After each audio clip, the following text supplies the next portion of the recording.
सामाजिक, आर्थिक, राजकीय, सांस्कृतिक घडामोडींसाठी पाहत राहा GR महाराष्ट्र।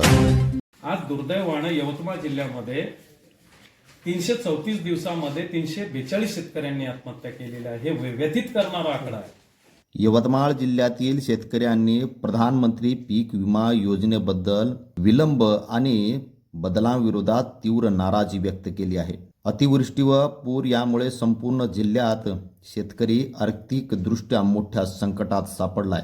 केंद्र व राज्य शासनाने योजनेत केलेल्या व्यापक बदलाने विमा कंपन्यांकडून नुकसान भरपाई मिळणे कठीण झाले। सर्वात गंभीर बाब म्हणजे या हंगामात 334 दिवसांत 342 शेतकऱ्यांची आत्महत्या झाल्याचा खळबळजनक माहिती मनीष जाधव शेतकरी नेते यांनी दिलेली आहे। शेतकरी संघटना, स्वाभिमानी शेतकरी संघटना आणि नेते मनीष जाधव यांच्या नेतृत्वात निवेदन सादर करून जानेवारी 2026 अखेरपर्यंत भरपाई देण्याची मागणी केली आहे।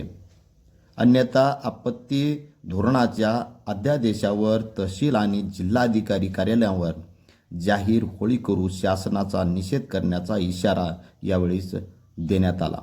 यावेळी प्रेमराव सरगर, तालुका अध्यक्ष, स्वाभिमानी शेतकरी संघटना, विकास राठोड, शेतकरी संघर्ष सेना व शेतकरी उपस्थित होते।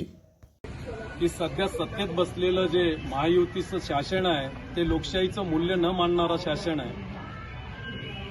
आज यवतमाळ जिल्ह्यामध्ये या शासनाच्या कृषीद्रोही धोरणामुळे 334 दिवसामध्ये 342 शेतकऱ्यांच्या आत्महत्या या चालू खरीप हंगामामध्ये झालेल्या आहे। अतिवृष्टी आणि ओला दुष्काळामध्ये शेतकरी होरपळून निघालेला आहे। आर्थिकदृष्ट्या त्याची कोंडी झालेली आहे। नैराश्याच्या गर्तेत जगण्याची उमेद गमावून बसलेल्या शेतकऱ्यांना खऱ्या अर्थाने अतिवृष्टीच्या मदतीमध्ये जे राज्य शासनाने 31,628 कोटी रुपयाचं पॅकेज 10 ऑक्टोबर 2025ला घोषित केलं होतं, त्यामध्ये पीक विम्याचा अग्रिम बोनस म्हणून 17,000 रुपये त्यांनी हेक्टरी देण्याचं कबूल केलं होतं। पण दुर्दैवाने अद्यापपर्यंत नैसर्गिक आपत्तीमध्ये पीक विम्याचं जे कवच, सुरक्षा कवच शेतकऱ्यांना असते, ते हक्काचे पैसे सुद्धा या यवतमाळ जिल्ह्यात अद्यापपर्यंत प्रलंबित आहे आणि ते पैसे शेतकऱ्यांच्या खात्यावर तात्काळ वर्ग व्हावं यासाठी आज आम्ही सर्व शेतकरी,